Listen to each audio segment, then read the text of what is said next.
Շնորհակալ եմ, պարոն Թորոսյան, թե մենք շատ հաճախ ենք քննարկումներ անում աշխատանքային կարգով, ես որոշ հարցեր կհնչեցնեմ, որոնք հատկապես մեր հայրենակիցներին են հուզում, որպեսզի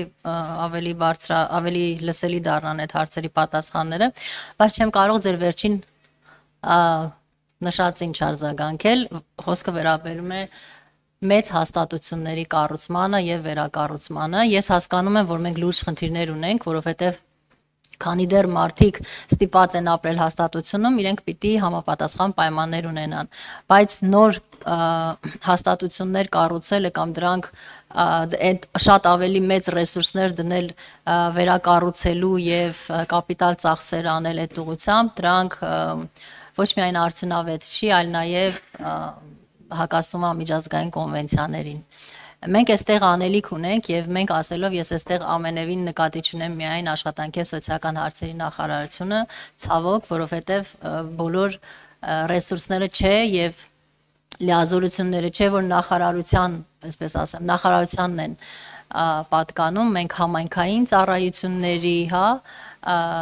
համայնքներում լուրջ աշխատանքի կարիք ունենք եւ այս մասով ես նաեւ ակնկալում եմ, որ դուք մեր հետ միասին եւ մեր աջակցությամբ լինեք նաեւ առաջամարտիկը ձեր նշած ապաինստիտուցիոնալացման գործընթացի, որովհետեւ այստեղ այո պետք է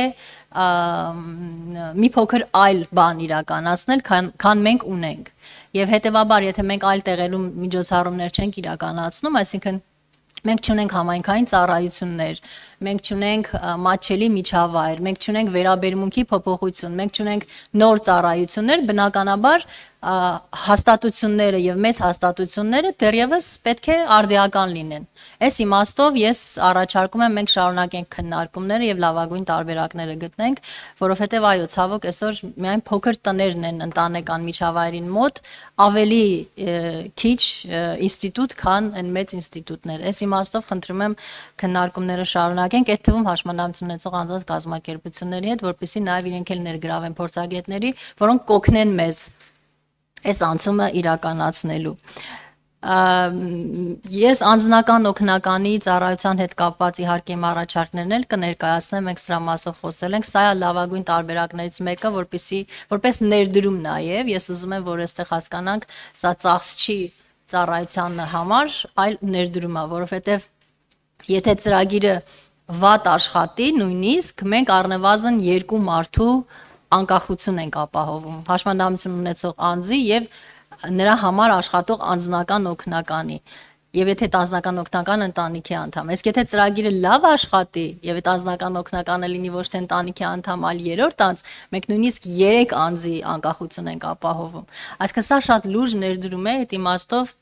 պիտի նաև այս ծառայությունը ավելացնենք, սա պարզապես մեկնաբանություն եմ որպես դիտարկում, այստեղ հարց չունեմ։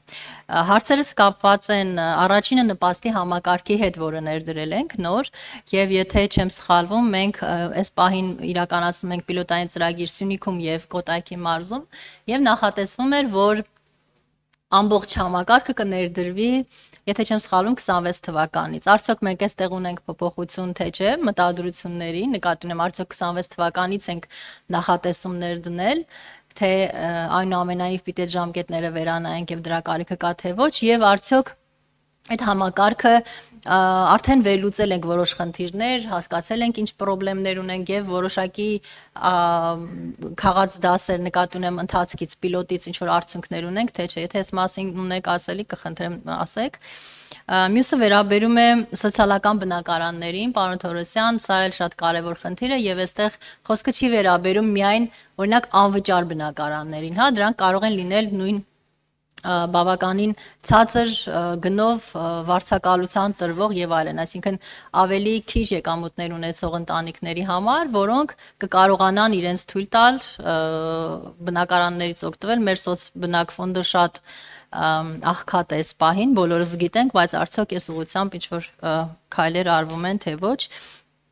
Հարցերս շատ են, դրանք չեմ տա, որպեսզի գործընկերներն էլ խոսեն այդ մասին, բայց վերջին հարցս վերաբերում է Լեռնային Ղարաբաղից բռնի տեղահանված մեր հայրենակիցների բնակարանային ծրագրին, ասեցիք կան փոփոխություններ որոշակի իրավունքների մասով, թե ում կտրվեն։ Ես ուզում եմ իմանալ արդյոք եղել է նաև փոփոխություն ֆինանսական բաժնի մասով, այսինքն որ յուրաքանչյուր անձի կամ ընտանիքի տվող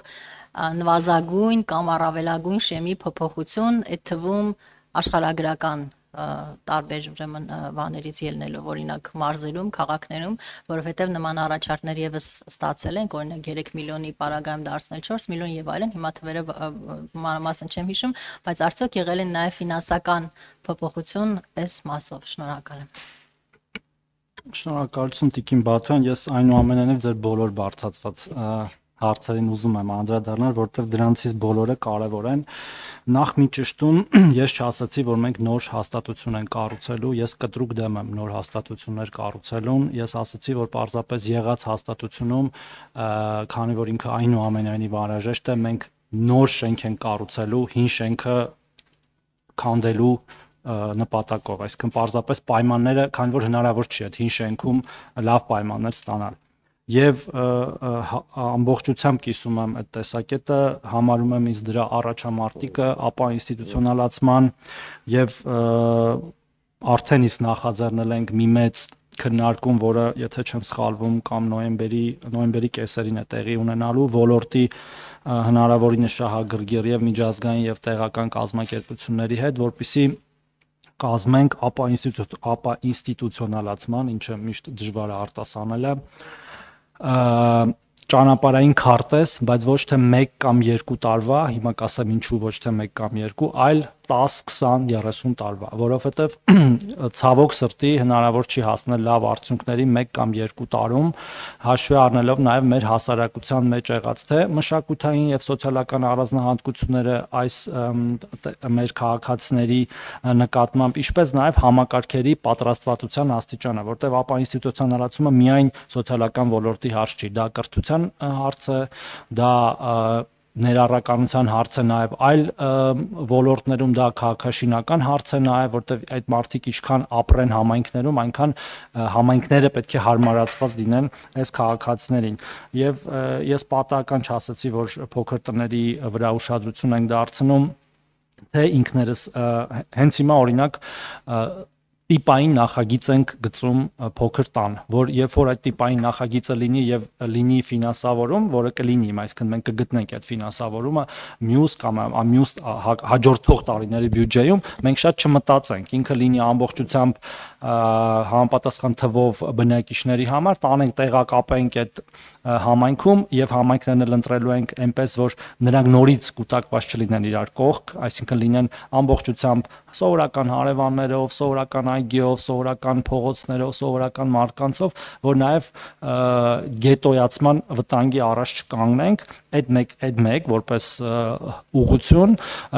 ինչպես նաև մեր միջազգային գործընկերների հետ էլ, որոնք որ ուզում են այս ոլորտում փոփոխություններ անեն, այդ թվում կապիտալ ներդրումների ձևով, ես ինքս առաջարկելու եմ ոչ թե գործող հաստատությունների վրա այդ ներդրումները անել, այլ նոր այդ տիպի հաստատություններ ստեղծել ու մի հետաքրքիր ծրագիր ենք հիմա նախաձեռնում, որը նաև զբաղվածության հարց է լուծելու, այդ թվում մեր անապահով քաղաքացիների համար, դուք գիտեք, որ մենք ունենք խնամատարության ինստիտուտ երեխաների համար։ Մենք հիմա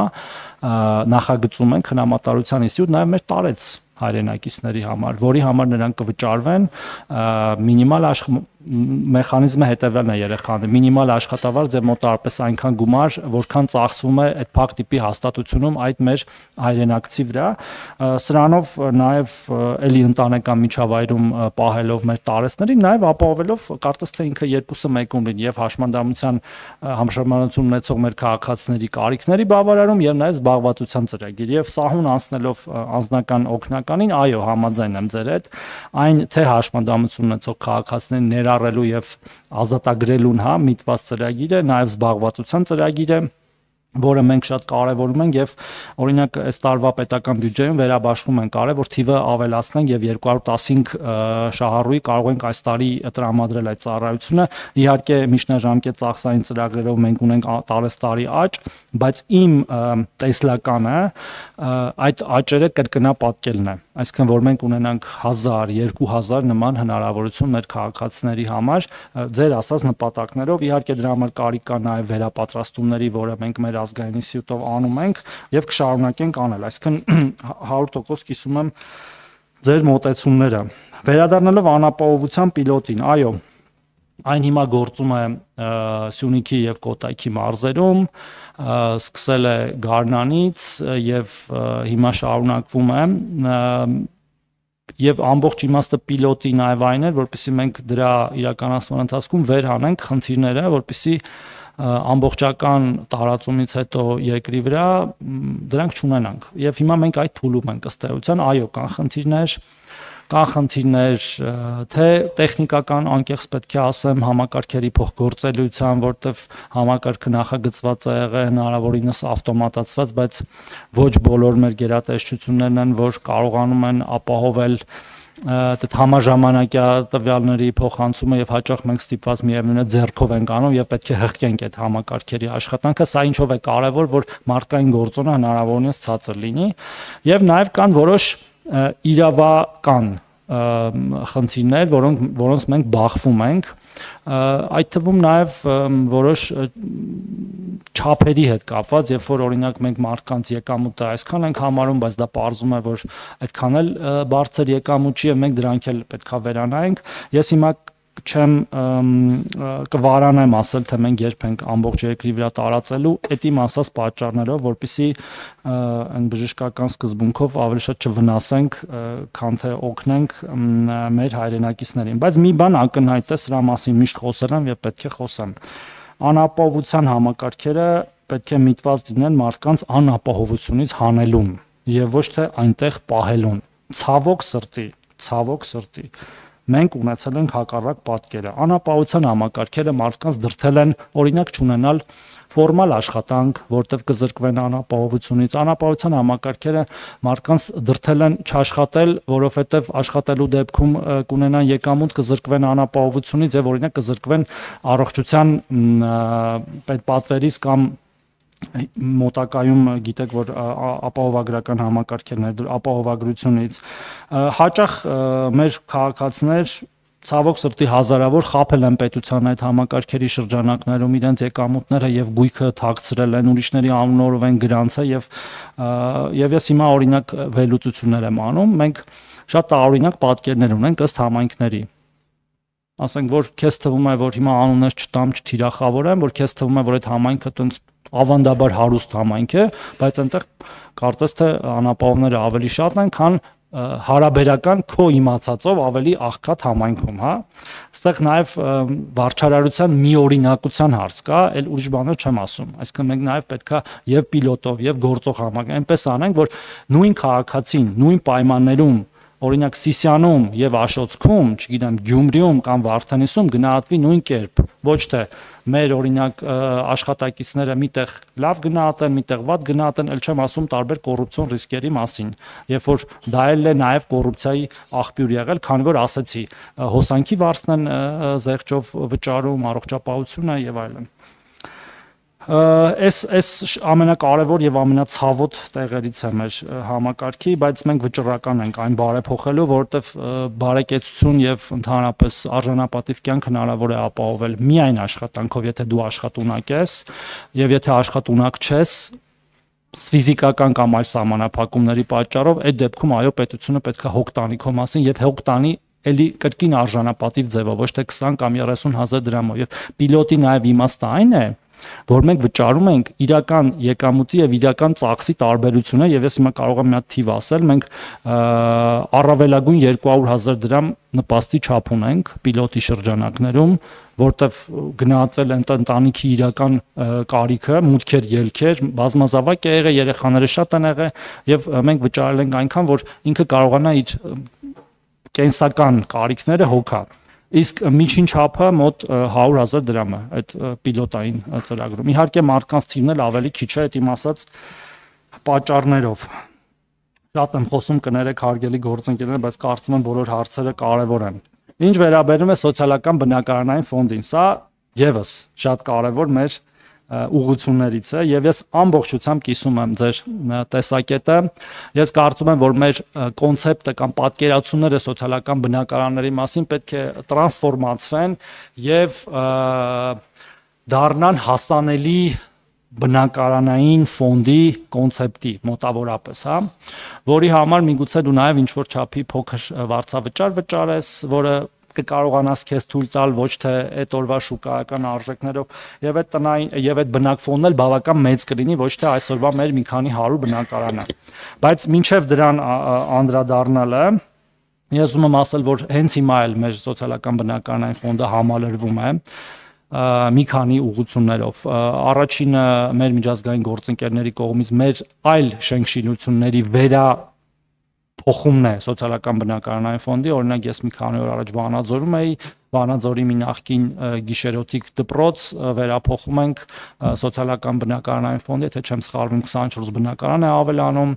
Սպիտակում շուտով նոր սոցիալական բնակարանային ֆոնդ կունենանք, որտեղ նոր շենք է կառուցվում եւ այդ պետության կողմից նոր շենք է կառուցվում ամբողջությամբ եւ դրա մի մասը կդառնա մեր սոցբնակ ֆոնդ, մեր միջազգային գործընկերները Գորիսում են հիմա մի քանի բնակարան կառուցելու, մի քանիսը մեզ են տալու Հրազդանում ունենք նման ծրագիր սոցիալական բնակարանային էլի տրանսֆորմացնելու եւ բազմաթիվ այլ տեղերում եւ մենք հիմա փորձում ենք դրանք համակարգել, համակարգված տանել, որպեսզի նաեւ իրարից անկախ դա տեղի չունենա, այսինքն այս մեկ եղած շենքշինությունների կամ նոր կառուցվող շենքերի մեջ նոր բնակարաններ ունենալը իհարկե մի ուրիշ հետաքրքիր կոնցեպտ էլ կա, որի մասին մենք քննարկումներ կունենանք հավանաբար, ձեզ էլ վստահ եմ կհետաքրքրի, ընդհանրապես օրինակ Հայաստանում կառուցվող շենքերում, բոլոր կառուցվող շենքերում ինչ որ հնարավորություն ունենալու մասին։ Մենակ մեր հիմա կարող է էլի քաղաքականացնեն մեր գործընկերները, բայց մեր հարևան երկրներում կան այդպիսի ծրագրեր, որ միլիոնավոր տներ ունեն պետության հոգացության տակ եւ իրանք տալիս են եւ վարձակալությամբ եւ նույնիսկ բիզնես են անում ու դրա մասին չեմ խոսում, այսինքն այո միանշանակորեն նաև թվային համակարգեր ենք ուզում ներդնենք այդ check-in check-out-ի պայմանագրերի կնքման մասն ենք ուզում ավելի արդիականացնենք, ինչպես նաև ուզում ենք ավելի կանոնակարգենք, թե ում է հասնում սոցիալական բնակարանը, որտեղ այդ մասով էլ բազմաթիվ օրենքներ ունենք, երբեմն իրար հակասող, թե ում հասնում է, ում չի հասնում, ու մենք էլ հաճախ չենք կողմնորոշվում։ Եվ վերջում Լեռնային Ղարաբաղից մեր հայրենակիցների բնակարան ապահովման ծրագրին այս պահին եւ այս բյուջեում նախատեսված չեն գումարային ավելացումներ, ես գիտեմ այդ առաջարկների մասին, մենք էլ ենք հանդիպել, բայց մենք կարծում ենք, որ հիմա դա պետք չի անել, որովհետեւ մի քիչ ժամանակ է պետք ավելի լայն պատկեր ստանալու համար, բայց որպես նախնական արձանագրում կարող եմ ասել, որ իրացումները մեր տպավորությամբ եւ որտեվ թվերը փոքր են էլի իրականում մեծ են այն իմաստով որ լավ է որ շատանում են բայց փոքր են վերլուծելու ամբողջականի իմաստ, այսինքն էքստրապոլացնելու իմաստով ուղիղ կապված է զբաղվածության հետ իրացումները կապված են զբաղվածության հետ այն համայնքներում որտեղ որ զբաղվածությունը հնարավոր է եւ միջին աշխատավարձը բարձր է մենք ունենք ավելի շատ իրացումներ եւ դրանք հիմնականում Երևանամերձ համայնքները եւ մարզերն են մյուս համայնքներում ավելի քիչ իրացումներ ունենք իհարկե կան նաև այլ մի քիչ շեղվող էս ընդհանուր օրինաչափությունից տեղեր եւ այս առումով մենք փորձելու ենք դեռևս ձեռ չտալով այդ գումարներին զբաղվածությունը խթանող ծրագրեր անել, որոնք կկապվեն բնակապահովման ծրագրին, այսինքն եւ ինքնազբաղվածության, որ կարողանան փոքր բիզնեսներ սկսել մեր հայրենակիցները եւ գործող զբաղվածության ծրագրերում որոշակի փոփոխություններ անել, որպեսզի ավելի շատ գործատուները շահագրգռված լինեն աշխատանքի վերցնել նաև մերս հայրենակիցներին։